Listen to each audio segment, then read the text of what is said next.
About what's up. Awesome. Well, I can't wait to get started. We got a epic list of panelists on this one, and it's my honor to be hosting here. So this is going to be a really, really fun time. How's everybody's day going to start? Good, good, good. We'll let everyone trickle in. Feel free to let us know where you're joining from. I'm in Rochester, New York, so pretty close to Canada, right next to Buffalo. Be actually going to Toronto this weekend. So if anyone's joining from or has been to Toronto and has recommendations, definitely let us know. Where else? Where else? Lucas, where are you? I don't know if I know that. I'm in San Francisco. Okay, nice, nice. And then Erica, where are you based? I am in sunny Los Angeles. Okay, very nice. I know where Lauren and Cole are, but I'll let them share it with the group. I am in the heat of Texas right now, Fort Worth, Texas, to be specific. How hot are we talking?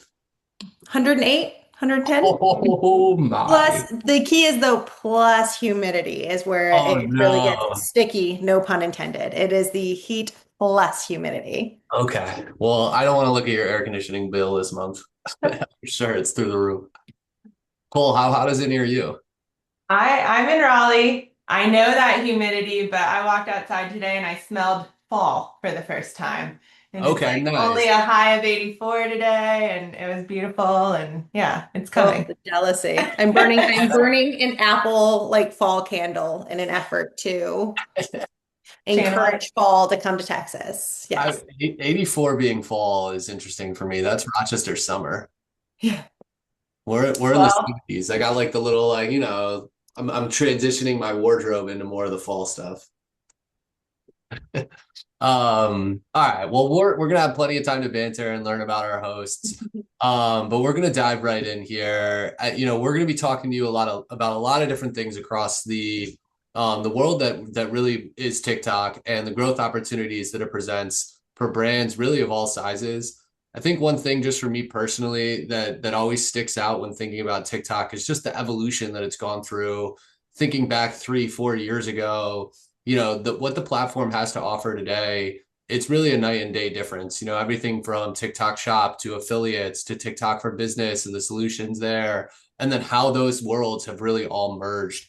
It's just been one of the most impressive runs I think a platform has ever gone on in terms of how quickly it ships tools for businesses to be able to use in their go to market. And my perspective along the way has really changed too. At Go Fish, we were one of the first TikTok Shop partners, really working with the platform to co-launch it back in 2023 into 2024. We work extremely close with TikTok for Business as well as one of their badged partners. And so we've been able to see those worlds, but then we've also been able to see how those can really merge together and have been over the past year or two. So we're incredibly excited, and we're going to be diving pretty deep in here with our amazing group of speakers. So I am joined by Cole, Lauren, Erica, and Lucas. I would love for you each to introduce yourselves and let us know maybe one or two things that's been really pumping through your For You page over the past week or two. So we'll start off with Cole. hey everybody, I'm Cole. I'm our VP of Social Commerce at Go Fish. I'm excited to chat a little bit about the creator ecosystem today. Gosh, my For You page is pretty cluttered. I'd say the most I'm seeing right now is curly hair journey content because I'm on that journey right now. So trying to embrace the waves. Nice, nice. Yeah, Well, they look great. We're thanks. big fans. Lauren, what about you? Yeah, my name is Lauren Leister. So I'm the vice president and the head of our social media team here at Go Fish. So I work really closely with Cole's team as well as TikTok in regards to our partnership, but then help to oversee the entire social media presence for our brands, ranging from organic to paid across platforms.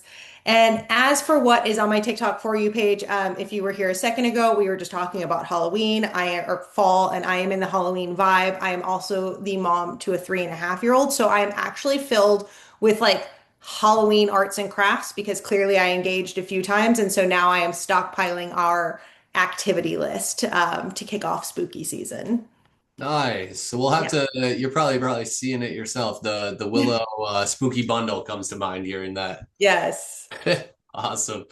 Erica, how about you? What's in your feed, and tell us a little bit more about what you do on the agency partnerships team at TikTok. Yeah, thank you. Hi, everyone. My name is Erica. I'm based in Los Angeles. I've been with TikTok for about 4.5 years now, and I am an agency rep, so I'm here to help optimize, make sure that we have everything in place, that we're testing all the latest and greatest alpha betas, and really helping brands and agencies with Go Fish here. My For You page, it's beach talk right now, which is beautiful. I went to Laguna Beach this weekend, and I'm headed to Mallorca, Spain in about 3 or 4 weeks. So I've just been really engulfed in all different types of beaches, beach restaurants, best beaches for snorkeling, and just beautiful things like that.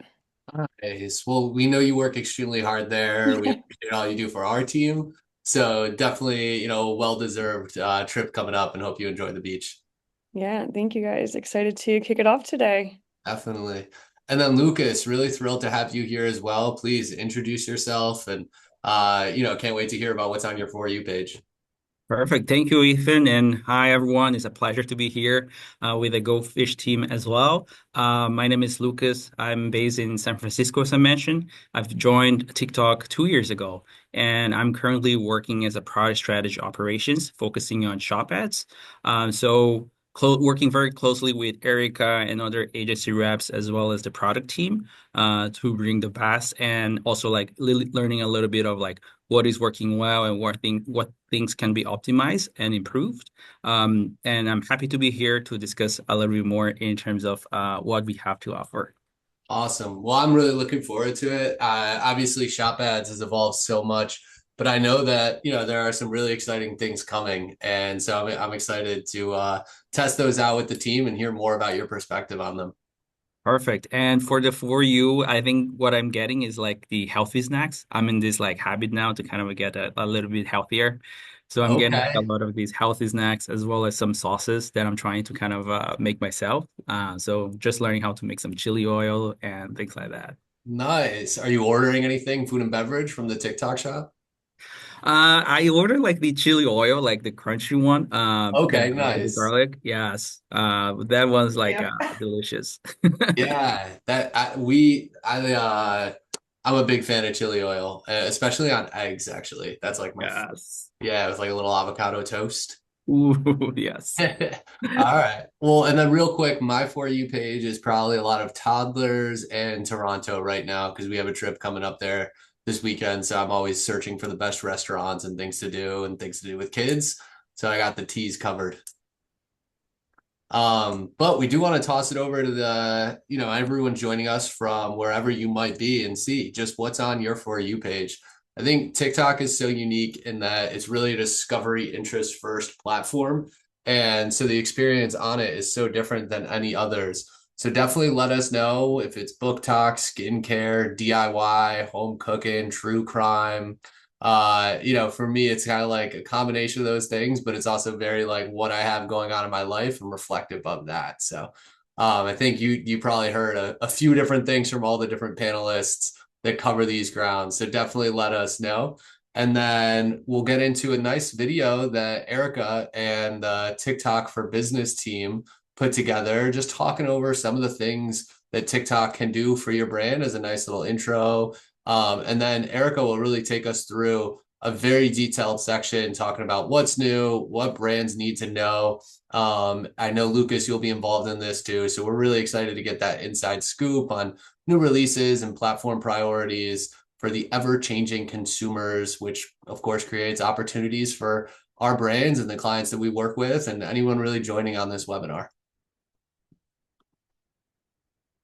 On TikTok, we see people watch like they've never watched before.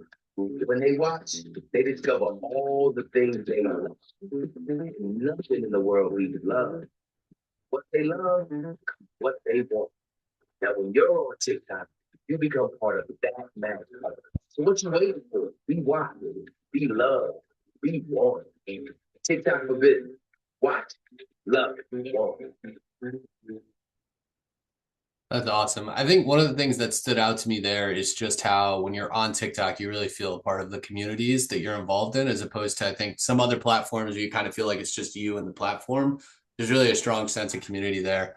And so Erica, curious, like, TikTok's obviously built very different. Like, talk us through this. This is really a great section that I know you and the team worked hard on. So I want to give you the mic. Yeah, thank you.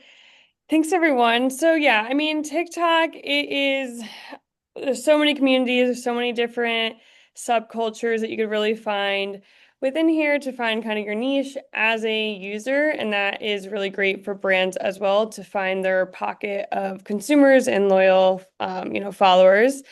So you'll probably hear this phrase a lot between Lucas and I today, but TikTok is truly a great place for discovery. Again, whether you're a brand, an agency, or a user.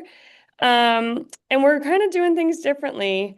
We really are. We are finding that you're able to find different communities. You're able to look in places that you didn't know, you'd be able to stumble upon like-minded folks or interesting consumers here. So our users on TikTok, they learn, they watch, they're engaged, they shop, they really search with intent. So we're doing it different in that sense. TikTok is rated #1 for attention. So there are 10,000 plus TikTok communities with over more than 2 million views. So whether that's hashtags or the categories there, we are locked in with the engagement and the users there.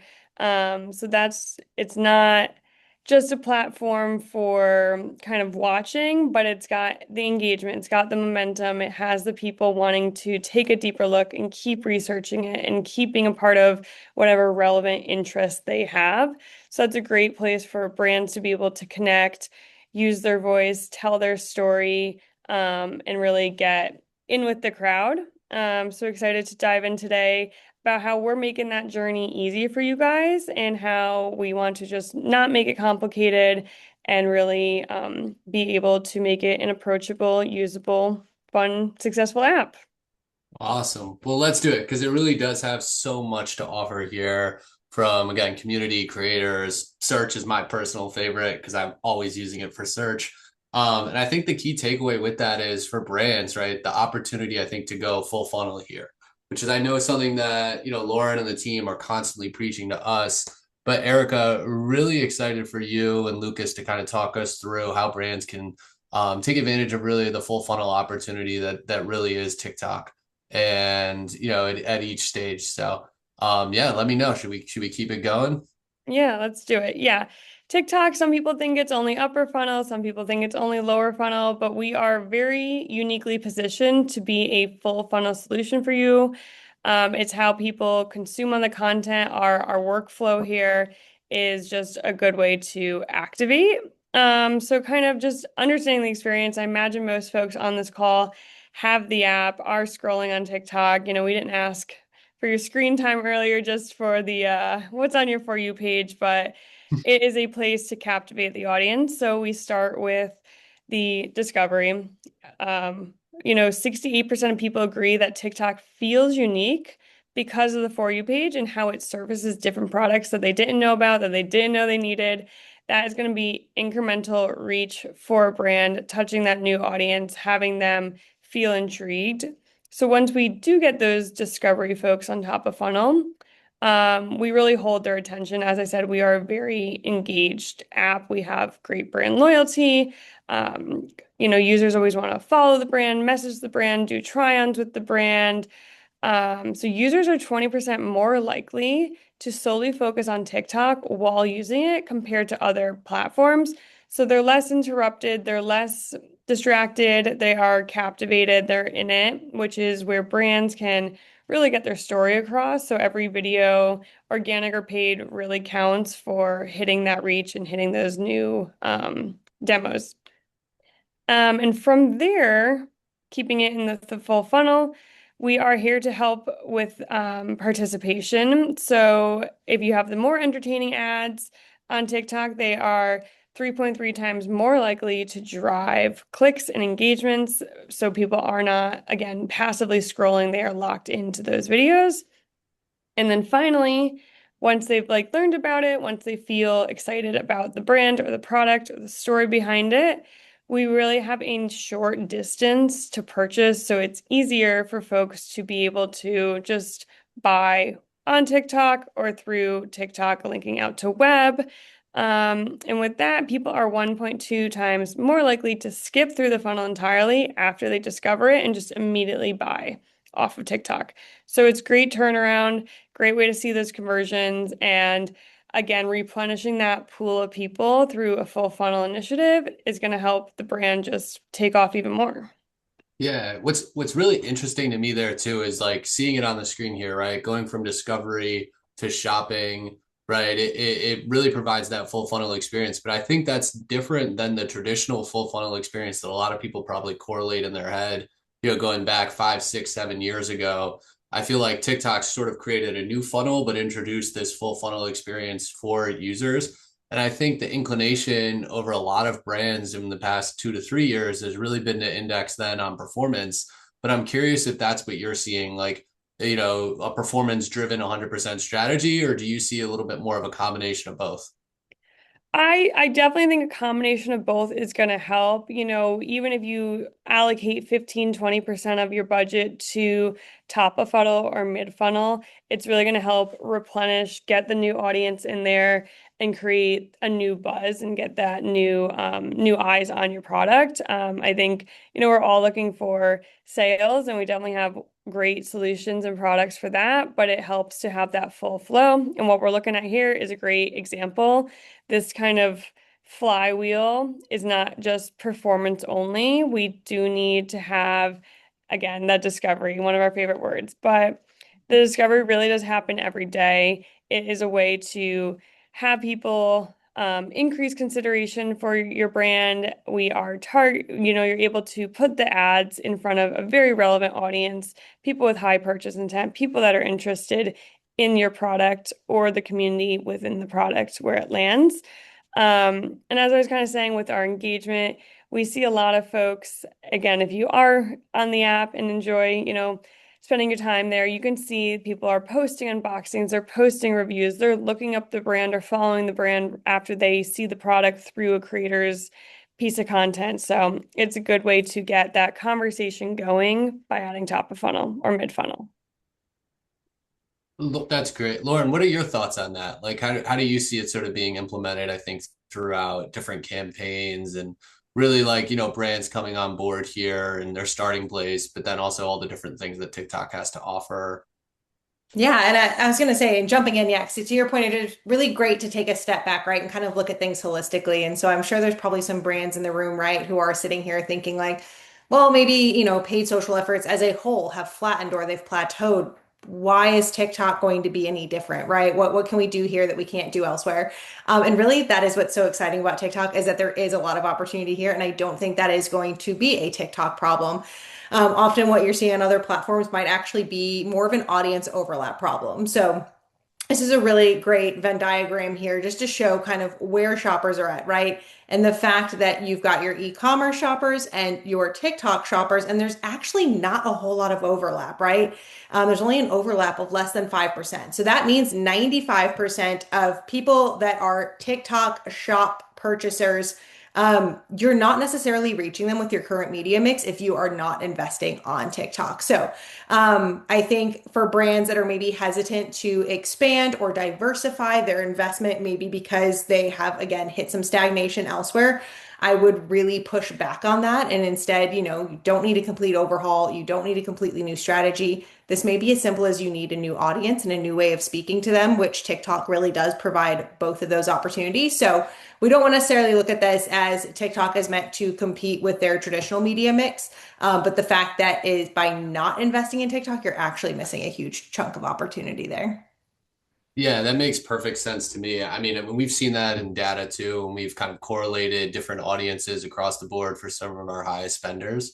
But I also think it presents, an opportunity where clearly it's a unique, group of users on the platform. But then when it goes to, how to reach them, I'm curious, we talked about full funnel, but Erica, can you talk us through kind of like different opportunities within GMV Max, within website conversion campaigns, and kind of what your team is seeing within the data there? Yeah, definitely. So there's definitely a few ways we can approach going full funnel or how you want the conversions. Are you dealing with D2C? Are we dealing with web? Or are you trying to amplify your shop? Both are great. Both can be done at the same time, but just some proof of concept here for activating full funnel on shop. If you were to do a GMV Max campaign, we've seen some data points that when you add in a mid-funnel tactic, so when you add in a mid-funnel tactic to your GMV Max, we're seeing up to a 42% decrease in CPA. So you're getting a nice, better bang for your buck, for lack of better terms. And with that, 42%? yeah, really Well, good. And then with that, we're also getting a 32% increase in budget utilization. So that means we're able to spend more of your campaign's allocation, and you are able to scale better with this budget utilization increase. And pretty similar on the side for web. So again, if we are going to do some D2C, if you activate a mid-funnel campaign into your lower funnel or performance, conversion campaigns, we are seeing about an 18% increase in blended ROAS for them. And we're seeing about a 31% increase in budget utilization.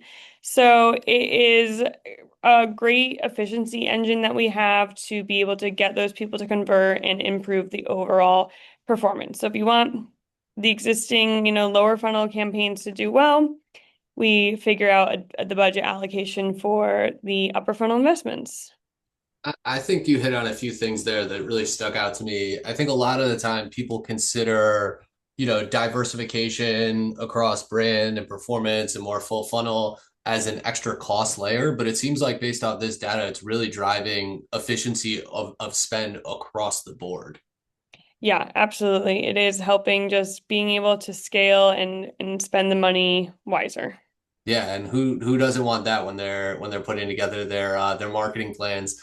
And what I love too is like Seller Center and some of the platform tools really give you great insights into this, whether it's like aware customers, right? You can really see that top of funnel reach expanding and then correlate that back to how your GMV Max is performing. And same with website conversion campaigns as well. And some of the tools even from MCPs and different things that TikTok for Business has released only empowers you as an agency or as a brand to further dive deeper into that data and be able to pull out stats like this. So that's amazing. Seems like these are some great best practices, but also we always like to cover kind of some of the biggest mistakes that brands should avoid making, right? Let's get ahead of this. Let's learn from other people. So Lauren, I would love for you to just talk us through kind of some of the don'ts here. Yeah, I was going to say, I think Erica did a great job of hitting on the do's, right? Really focusing on full funnel. But then the question is, what happens if you don't, right? And we do see some brands come in. They try to just turn on conversion campaigns, catalog ads, really dive deep into that low funnel and only the low funnel.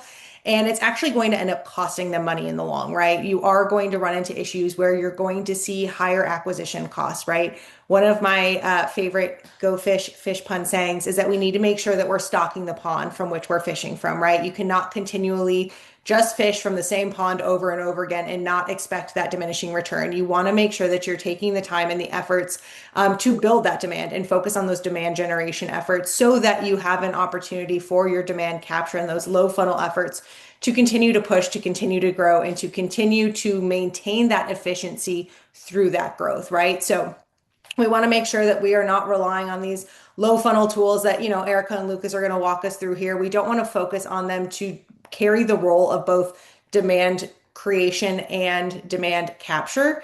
We want to make sure that we're earning that attention ahead of time, that we're, getting people primed so that we're actually in the long run paying less to convert them. So it is going to ultimately improve your overall return on investment if you're focusing on the full funnel and not just the low funnel. Definitely. And I think that's spot on. I think even to take it a step further, some of the things that we've seen work really well when it comes to kind of expanding that top of funnel so that you do have lower costs and greater efficiency across the board is really using like story-based content right? As a way to get your message out there in the market. Because you want to make sure too that you're keeping in mind the content that you're bucketing into each objective, right? So if you're going for more of a broader top of funnel play, doing something that's super call to actiony might not be the exact piece of content you want in that mix, but just something to think about there as well. So this has been great. I think just giving us a sense of like overall philosophy on TikTok, TikTok for business, and full funnel. But Lucas, I do want to go a little bit deeper into something that I'm sure is top of mind for everybody here, GMV Max. Really making sure that we are understanding, I think, how it works foundationally so that, people can obviously leverage this tool because it can be so powerful in their go to market.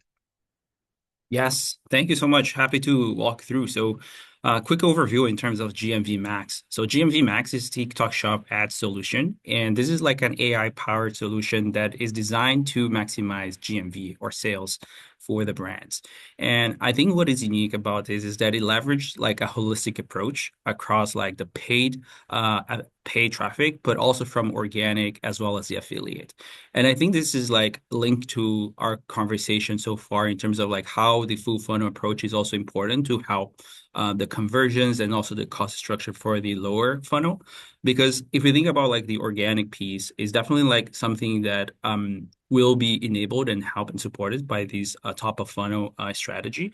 And this is also synergized. There's like synergies across when you blend these organic traffic with the paid traffic as well.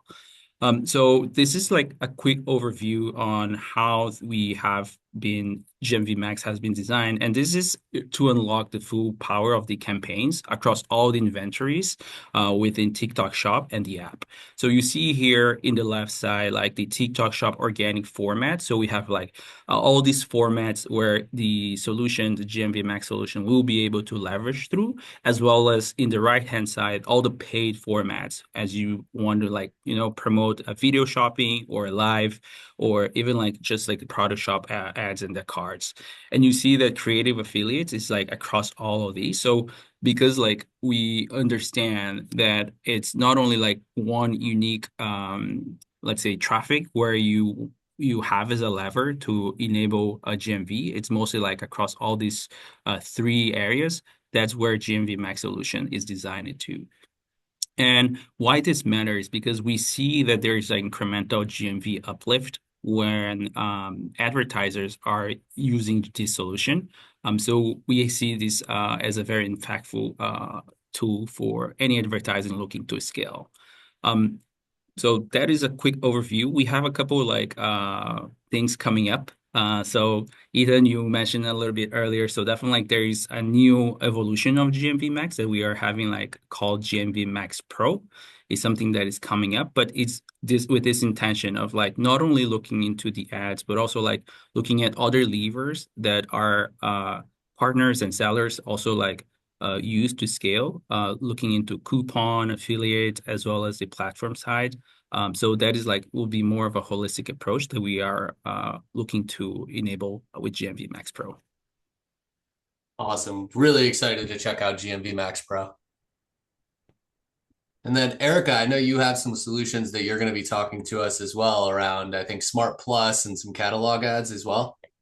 Yeah, so just want to highlight this quick. Thank you guys. And yeah, Lucas, GMV Max is definitely our number one solution for shop ads and engaging or activating on TikTok Shop. But I want to just have another kind of segment for us for commerce brands. So we have a great solution for driving sales there. It's going to be our Smart Plus catalog, one of our hero solutions for D2C, and it'll help drive consumers to either your website or your app. So to provide a little more insight on that, we designed Smart Plus catalogs to really be able to maximize your return on investment, your return on effort, and the return on creative. So there's a lot of different creative solutions for this. As you see in the image here, we can do videos or carousel to click through those catalogs.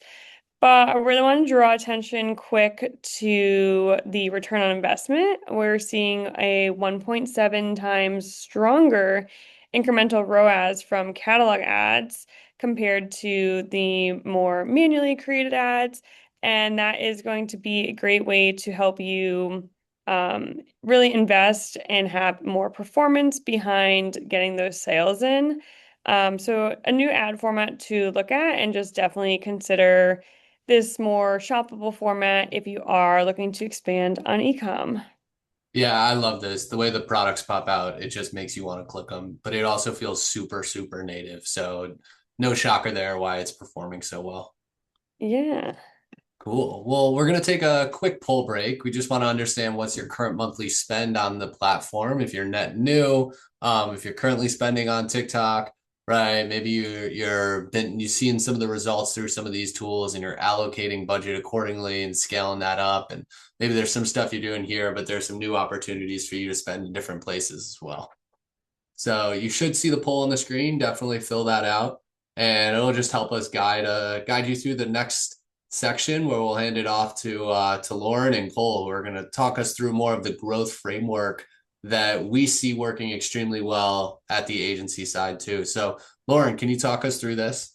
Yes, of course. So yes, we just spent a good amount of time, right, with Erica and Lucas talking about some of the tools and the ways that TikTok can lean in, right, to shaping that strategy. But tools without a system are not going to be successful, right? So we want to make sure that what you're looking at here, what we call our TikTok growth framework, is essentially a way that you are able to take those tools and all of those abilities that the TikTok platform has and bringing them together into a full funnel process, right? So you have your demand generation, your demand shaping, and your demand capture. And what I really like to focus on too is that the arrows are kind of leading into one another, right? This is not necessarily a one and done process, right? And that's, I think, the part a lot of people do miss during this, right? They think they've walked someone through the funnel and the process is done, but really it's a loop and it's an iterative loop, right?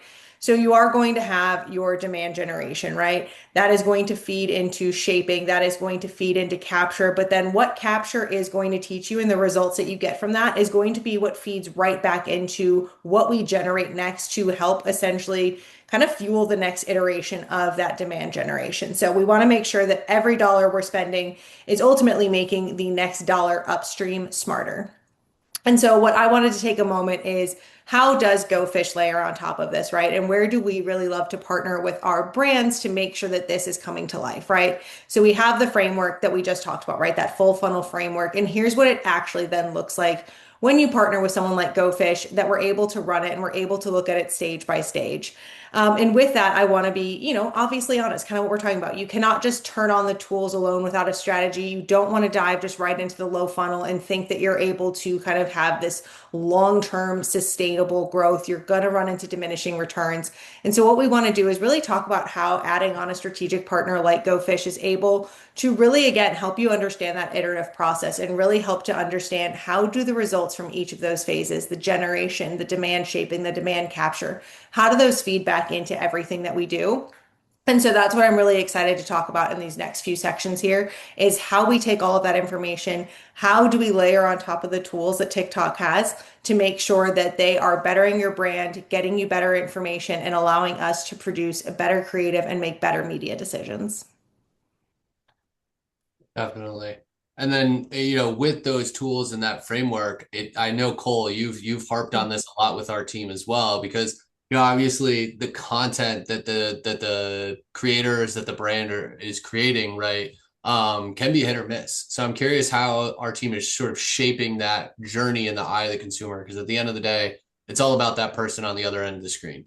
Yeah, totally. And that's what I want to zoom in on here is that piece that we think gets missed the most, which is that demand shaping layer. And I think the conversation over the last couple of years as TikTok has evolved, like almost every brand we talk to is creating content today. I don't think we're still in the area where like we realize the importance of content. It's not necessarily the problem anymore, but what we're seeing is that the content isn't creating this consistent demand that we want to see. And I like to talk about it. I think about it like confetti, right? It's kind of just all sprinkling down. It's not like this directed campaign. And so this demand shaping layer is really helping us to turn the confetti into a clear messaging campaign where we're seeing that clear positioning.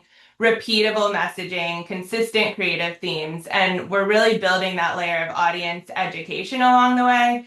And so if we're skipping this step and then our creator content starts to feel really disconnected. We have like a good video here and a good video there, but it's not really stacking up.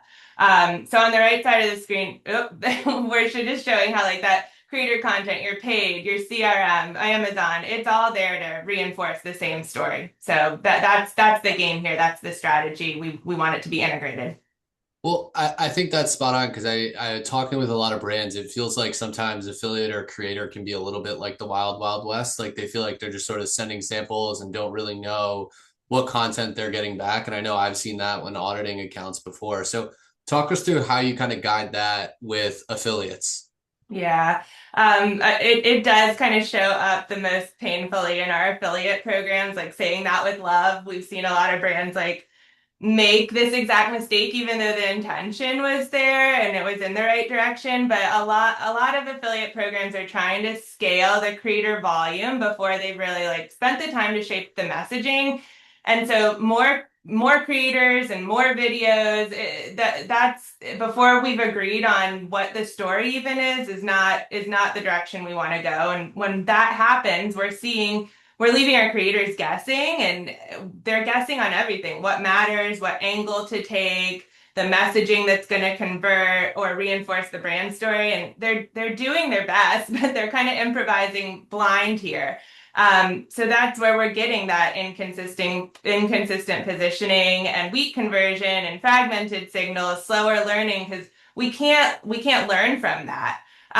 So without our demand shaping, we're really not scaling affiliate. We're scaling more of this inconsistency. So we're kind of seeing the same problem and at a faster loop rate. Definitely. Definitely. So then when it comes to working with these creators, how are you vetting that out? We're looking at these four things here. It's really coming down to the match. We say this a lot within our team internally, like creators, there are multipliers, they're not magicians. We shouldn't be leaving the strategy in the hands of our creators. They're not creating our strategy, they should be amplifying it. So if we give them, if the strategy is fuzzy, then our creator is just going to amplify more fuzzy. So the unlock with our creators is really not landing on the creator with the biggest follower count, but it's matching this creator, the audience, the product, and the message together. And if we get that right, then a lot of times what we'll see is like this mid-sized creator with the right fit and the right audience, they're going to be able to outperform like this huge name with the wrong one, right? So we like to say like reach is kind of a vanity metric until it's pointed at like the right person saying the right thing. Yeah, and I think each creator can sort of provide a different objective to the marketing funnel. So in our next poll, we're just curious which stage of the marketing funnel do creators currently support the most for you as a brand, right? Is it mainly top of funnel, middle of funnel, bottom of funnel, or do you try to look for different creators at each stage? Okay, I'm seeing some top of funnel right now. I think that makes sense. Cole, any insights you want to share on this one? I mean, ideally, I mean, that's a great place to start, but we want to make sure that we have messaging directed towards every layer of this funnel here. And we'll talk about that here in just a second in a little bit more detail. Yeah, well, let's get to it. So, one creator kind of doing a bit of work here. Talk us through, attention, action, and then obviously fuel for the fire. Yeah, there's one model, one creator asset. We're having 3 jobs line up here. This is a great slide. It's simple. You can sticky note it on your desk or whatever, but it's going to change the way that we brief our creators. So the first job is attention. That's that demand generation piece that Lauren was talking about. So our creator-led content, they're going to earn the reach and they're going to earn the trust. And sometimes ads like really can't just go out and buy that right away. We like to say like they're not going to necessarily scroll past a friend, but they might scroll past an ad, right? That feels too addy. And then the second job is action. And this is really back where we're talking about that demand shaping. And this is where creative strategy and your affiliate network and your creators are going to turn that attention into the real sales and not just the engagement and the likes, but this is where we can really tap into that conversion layer of the funnel here. And then third, we really want to build to fuel it, right? We're capturing the demand that we created here. So that same piece of content, we don't just want to retire it once it's like had its organic moment on the platform. Then that's where we really look at the cream rising to the top and our best content. We want that to go on to power our paid media and our TikTok shop. Well, this has been a lot of like curation of the creator. What would you say to people who say no, the only way to succeed is volume?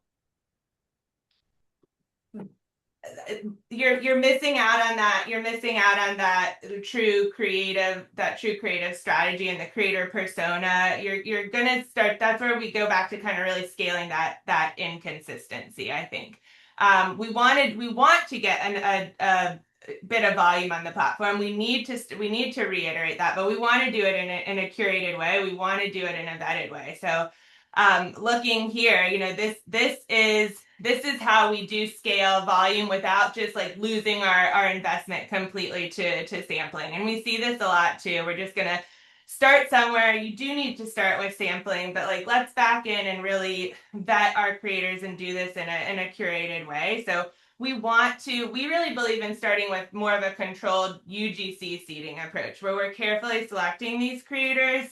And we're focusing on that aligned message and we want the goal is to build 100 is a nice magic number on TikTok. We'll hear our TikTok team start to talk about like 100 product tag posts and 100 purchases because that's gonna build three things that we really, really need on the platform, which is like reviews, social proof, and we need those algorithmic signals like AKA product tagged videos on the platform.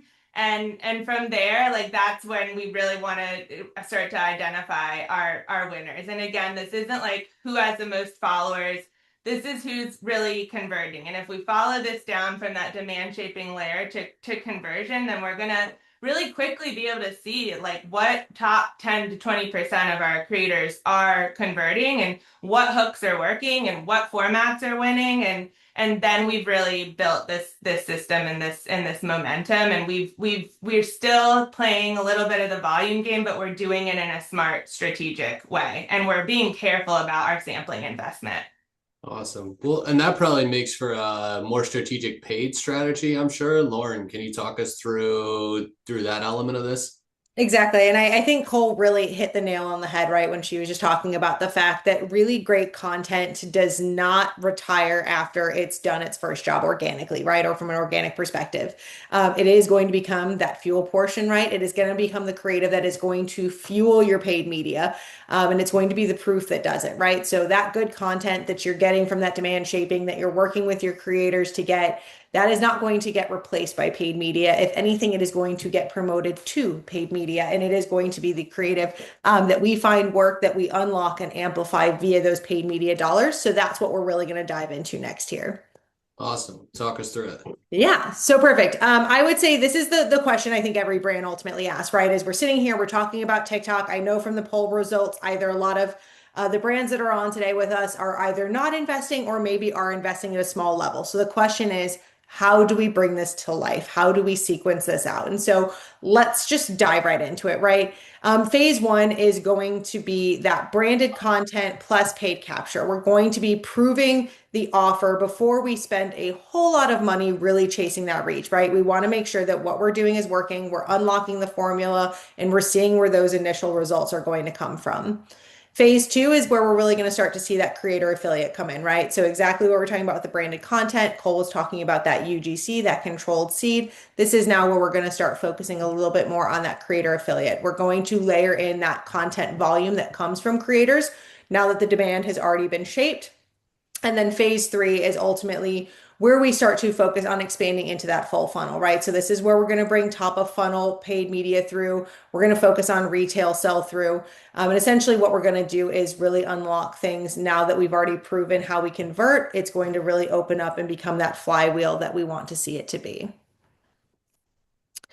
And I was really excited for this slide. I wanted to jump to it earlier. Gregory, I think, asked a question in the chat and in the Q&A that was specifically about this, and I absolutely love when people's heads are where the conversation is heading, and that was regarding measurement and how do we understand the impact that TikTok is having outside of TikTok, right? Because we are not going to believe that every impression that happens in TikTok is going to end with a conversion in TikTok, right? People consume media across a multitude of different channels, and they are going to convert ultimately across a multitude of different retail opportunities, right? Most of our brands do operate where they do have marketplaces where they could be going through. I think, Gregory, your example or question was as to Amazon. They have their TikTok shop, they have a D2C.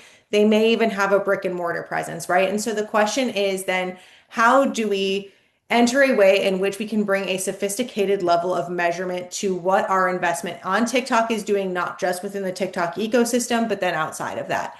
And so there are really a lot of great ways that we can partner with and look at how we are taking control of this and understanding what the impact is, right?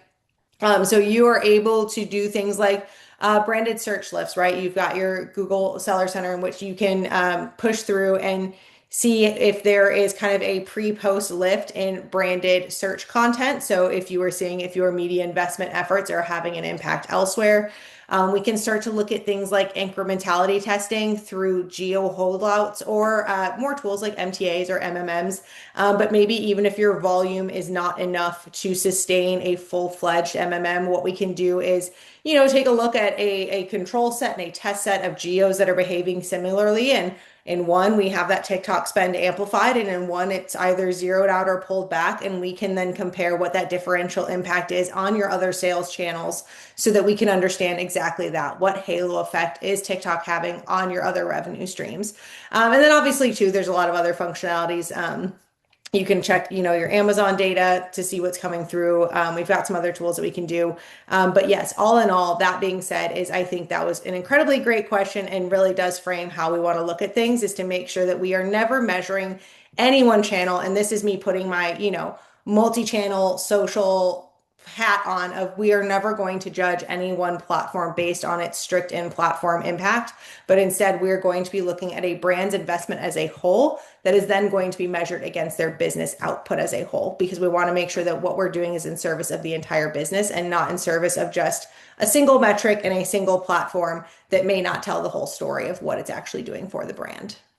Definitely. You might be missing out on returns. Yep, exactly. So Cole, just to bring us back home here. Yeah. Let's put some real stats up on the board here.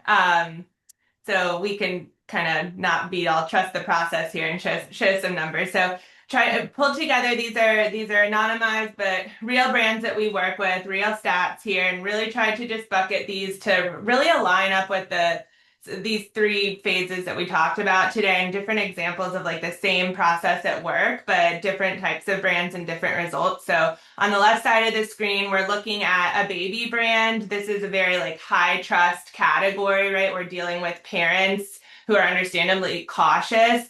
And I think the big takeaway here is that like this is where our creator fit really, really matters, because we have to really tap into that trust directly towards this very niched community where trust is really high value. Also that like multiple like small obsessed communities, like Greg, I saw your a second note in the chat around UGC creators. Does it matter how many followers? I'd say not necessarily. That's not our philosophy at all. But we look for those like those communities that are really they're niched into the brand fit, right? And this is a great example. They're going to post often and multiple videos per sample is how you're going to see these numbers on the left side of the screen, where we're seeing, over $5.50 in affiliate GMV for every dollar spent. It keeps our program really, really efficient. So like creator fit and then videos per sample was hugely important in that case study. And then in the middle of the screen, this is that example, Ethan, where you talked about like how do we scale up the volume without like becoming super unprofitable as far as sampling. And so this is a supplement brand where we really increased affiliate GMV and shop GMV over 60% on 55 fewer samples. So that's, that's not lucky. That's where we really, that demand shaping system really beat out like that spray and pray approach and being really intentional with who we were sampling and then giving them the right message once the sample was in hand. So we were able to do more with less. And then the third on the right side of the screen, this is really linking back to what Lauren was talking about with amplifying the right content into the right part of your paid funnel. So this is like a cold pressed juice brand. It's a low cost product. Sometimes I hear a lot of people saying like, oh, lower price points are really hard to scale on the platform. But we were able to see over $1 million in GMV here over their first months launched on the platform. 30,000 orders captured. And this really came because we boosted the right content. We had some like huge organic engagement video winners with this brand, and we got it into the paid ecosystem at the right part of the funnel. And so it's a great example of like GMV Max capturing the demand that we built early on in the shop launch. Yeah, well, this to me, I think hits home on that sort of like no matter where your brand is, our team does a really, really great job of just understanding those objectives and creating a framework and judging your success in the platform based off of where you are and where you ultimately want to go. And so I think if anyone is interested, we're going to put a poll up here and we're going to see if anybody's interested in a TikTok shop scorecard that our team will put together for you. Even if you just want us to take a look at your ad account, we'd be happy to do that. And again, this all starts with kind of understanding where you are in the platform and then figuring out where the opportunities are. And you can take that scorecard and kind of run with it from there. We can have, more conversations around how our team can get inside and potentially help as well, as you can see across paid with Lauren and her team, and then social commerce with Cole. And then working so closely with our partners at TikTok, like Erica and Lucas, we can bring in a wealth of insights, whether it's things that we've seen across accounts or again, platform insights across different categories and benchmarks and best practices that we can bring to the table. So we're going to leave this up, but we encourage everybody to just drop in any questions that they have. I certainly have some just going through that. Like, I'm like, oh my gosh, I just want to ask. But please drop them in chat and we will get to them as they come in. And then I am curious, like, maybe this is best for like Erica, Lucas, like, or even Lauren and Cole, if you want to jump in. Like a lot of brands, I feel like are investing heavily into Google. They're investing into Meta and Amazon, right? What does TikTok add that those channels do not? I know we've talked a little bit about this, but curious, like if you could sum it up, where do you think the biggest opportunity is? I was going to say, I'm happy to chime in first. And I know part of this I definitely already touched on, right? With just that idea of that unduplicated audience in which how they are consuming media and shopping. But I think there is something to be said that is really great for the fact that TikTok is, in my opinion, one of the few places where you really get this complete commerce ecosystem, right? They are full funnel, and a lot of other platforms, right? They can say that they're full funnel too, but TikTok even takes it a step further to the fact that we have that checkout happening again within the TikTok ecosystem. So we are generating that content with creators. We are using it to generate and shape demand and then convert it. And we are getting it captured all within a single session, or again, with all within that same profile moment of that person being able to truly take the entire journey from brand or product discovery to the physical checkout, right? That hit purchase, that moment when it actually locks in, is being done in a singular place. And I think the fact that we have that here with TikTok that does not really happen anywhere else is a unique opportunity, which is why I am so hard pressed to ever let brands not invest in TikTok, because it just offers something that other platforms just cannot right now. Totally. I mean, how many times have you like kind of thought about buying something, you click back to the website, you're on the product page, and by the time you're sort of like distracted or something else comes up, you're just, you just forget about it and you're just on to Yeah. that next thing. The impulsivity is there too, right? For better or for worse. I am guilty of the impulse purchases that I am myself. You think I'd be numb to it? I am not. I am influenced by creators. And again, the ease of checkout, it is right there, right? I view, I click, I purchase in a matter of less than 30 seconds. You can tell that to some of my Halloween arts and crafts that are in the mail heading to me. Shout out Skillmatics. I've been getting a lot of their ads and I am now a purchaser. What about for an established brand? Like, what does that first 90 days kind of look like? Like, talk us through, I guess, phasing there. Yeah, and so I think, and obviously Cole, Erica, Lucas, feel free to chime in as well, please. I think established brands have a really fun and unique approach on TikTok, right? Because they already have a lot of the legwork that's gone into the investment, the building of the brand identity. So they're not necessarily having to start that discovery phase or that phase one necessarily with a cold start brand discovery moment. People most likely know their brands. They're maybe just discovering it in a new place.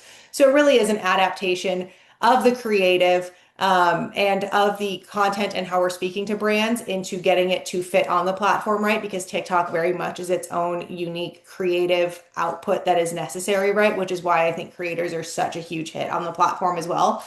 And then obviously the steps that do go in that if they are interested in a shop opportunity, which is to speak here, the QR code, if you are interested, please scan that, get some more information where our team can really help to unlock for you and help you understand the opportunity that maybe exists for your brand or kind of your sub industry on the shop. There's going to obviously be some setup that goes into that. And TikTok has, in many cases, made it very easy, right, to leverage Shopify connections or things like that, depending on what your site is built to get that shop stood up. So then a lot of those efforts do revolve, especially around Cole and her team as it relates to UGC content and creators. That's probably where the biggest like uptick in effort will be is establishing the presence and the conversion volume on the shop. But from my side, I'm not necessarily having to do the kind of net zero brand building that we would be doing with a new brand who is using TikTok Shop as their launch platform. Yeah, and I would go on to say too that like we similarly get excited over on the creative side working with established brands that aren't on TikTok yet because you guys have spent a lot of media spend behind testing your messaging already, right? So we can really harness that and hit the ground running on the TikTok side. Like, yes, content delivery and format will look a little bit different, and we can tap into that really fast. But you likely already have some trusted creator voices and some really tested messaging that we can jump right into. So, for that reason, it's really exciting for us to work with established brands too, and kind of feels like a no-brainer today. Well, this has been great. I got one more question for everybody. I know everyone on this call is extremely busy, so we really appreciate you taking the time to join us here. I want to thank everyone else who's tuning in, who I also know is extremely busy, and hopefully this was some really great insights. And again, encourage you that if you want to dive deeper, request that free TikTok scorecard, and our team will be happy to share that directly with you. We did get some last questions, so I will toss those over to the team before we have to hop off. Would you say it matters how many followers UGC creators have when you're sort of evaluating them? I think this is probably best suited for Cole. Yeah, I'll tackle the first part of this one and then I'll hand it over to Lauren to talk about AI generated UGC. We're really like, we look at follower count. There's times where we want to like really leverage. I'd say we're less about the number of followers, more about like the quality of a creator's followers. We look for that audience overlap to see that like their following overlaps nicely with your brand audience. But if you're coming in and you're on board to like kind of follow the process that we outlined here today, we're thinking from the perspective that the best content here is going to get ad spend behind it to really help amplify that reach. So we're not prioritizing the follower count as heavily up front to get us that reach. It's more about like the quality of the engagement and that we see that nice audience overlap fit. Okay, I think that's awesome to hear because sometimes reaching out to those creators with higher following can be either there's costs associated with it or they're getting hundreds of messages. And so you have to kind of figure out how to sneak through that inbox. Okay. But we had another question here that was also in that UGC realm. talking about sort of like this AI UGC, real humans, a bit of both. Lauren, what's your thoughts or takes on that? Yeah, it's definitely a conversation that we've been spiking pretty recently, right? Just as we're seeing an uptick in people approaching how they partner with brands in a different way, right? You have some people who are, right, the more what I would call quote unquote traditional creators, right? It is them on camera. We have this idea of faceless opportunities too, right? Where people never show their face, but they still review and have that product. And then we do have those AI generated UGC creators, right? People who are maybe using avatars. And I say it's really interesting because actually, just a few weeks ago, I got to have a conversation with the Wall Street Journal because they were talking about the same topic, right? And trying to understand how are brands approaching this. And I would say that, from, the idea of like, yes, they do exist, right? And I would say, and obviously, again, Erica, feel free to chime in. TikTok does obviously have guardrails in place so that there is not necessarily like a no AI rule, but it is more, we want to make sure that AI is being used. It's being used in a way that is transparent, making sure that it's not deceptive. So making sure that anything that is looking realistic is definitely labeled as AI generated content. We want to make sure that we are not misrepresenting the product or the, what we're talking about in that content. So it is not that AI cannot be used. We just need to make sure that we're disclosing it. And so, really, I think what it comes down to is actually more so the governance that a brand is wanting to take on as it relates to their comfort level with AI, right? Obviously, a lot of brands have a stance on the usage of AI from a broader level. And then there is obviously always in the conversation as well about the buyer trust that comes from using AI generated content, right? So, on a personal level, I would probably warn against only ever using AI content, right? Because there is not going to be that human layer that does build that trust that people are going to want to see, especially during that brand discovery, that, capture or that area where we're shaping that demand. We want to make sure that that buyer trust is there. Social proof is really important. Having that human connection is important. But it can be leveraged again as long as you are comfortable with it as a brand and as long as you feel that it is going to be well perceived by your customers, right? So we have brands, like I said, that have been very comfortable with using AI and AI avatars. And then, quite frankly, we have had some brands that have, quite frankly, sworn off AI usage, right? You talk about like Dove Beauty, things like that. They have been openly stated that they are not going to use AI to even touch up models or things like that. So, like I said, it really comes down to, I would say, brand safety and governance as it relates to the usage of AI within your content efforts, but not that it is a net zero opportunity. Awesome. I think that's spot on. That's spot on across the board. Yeah. All right. So before we wrap though, I think this is my favorite part of all these webinars that we get to do is really asking the platforms what they're excited about because there's so many cool things. We started this off by talking about how much the platform has evolved over the past 3 to 4 years. So Lucas, Erica, Q3, Q4, would love to know one thing that you're really excited for that TikTok is working on. We'll start with Lucas and then we can hand it over to Erica. Yes, no, happy to. So very briefly, I think very excited with Q4. We have a lot of things planned for Black Friday, Cyber Monday. I think that in the gist of what I share in terms of GMV Max Pro, like we are planning to have like more things embedded into the GMV Max solution, such as the coupon, some of the commission savings, as well as the affiliate cost. So we want to have like this holistic approach, and that is something that I'm really excited about. So all this testing, definitely want to have like coming like into fruition for this high season moment. Yeah, selfishly, that's probably what I'm most excited for too. Erica, what about you? Yeah, honestly, kind of echoing that. I mean, we have new products, new things every day, but we are gearing up full holiday mode right now. Now is the time to start getting ready for a holiday and Q4 initiatives. So we've been doing a lot behind the scenes on that on the shop side and the regular, website. So now's a good time to start, and I think we're gonna have some cool new initiatives to try out. Yeah, I'm excited for Deals for You days. I know you guys do a big push in Q4, so I'll be monitoring those and be sure to snag some savings as I'm buying gifts for everybody.